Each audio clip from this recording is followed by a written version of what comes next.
Au salon, à chacun sa motivation, présenter son entreprise, créer des contacts ou signer des conventions, comme ici entre le Centre national d'études spatiales, l'Eurométropole de Strasbourg, l'Agence d'innovation du Grand Est et la région. Objectif, mettre les technologies spatiales au service du développement économique. Ce sont des données qui concernent le climat, qui concernent par exemple l'utilisation et la fréquentation des routes. Ce sont des exemples extrêmement concrets. Mais plutôt que de les laisser au CNES, de pouvoir les utiliser nous, que nos entreprises puissent les utiliser, que nos agriculteurs puissent les utiliser, que nos chercheurs puissent les utiliser. Si cette initiative vise aussi à développer les activités aérospatiales du territoire, une centaine d'entreprises alsaciennes travaillent déjà dans ce domaine.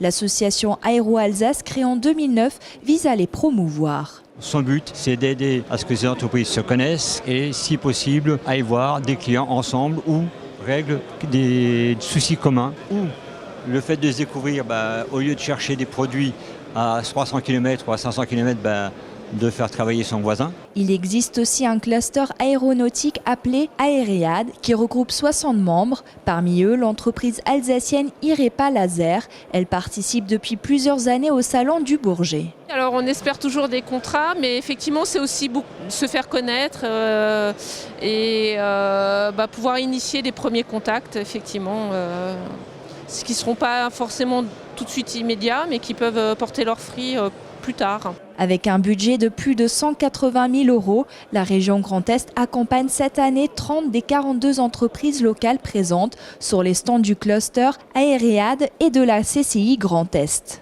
RGDS, partenaire des Alsaciens qui s'engagent.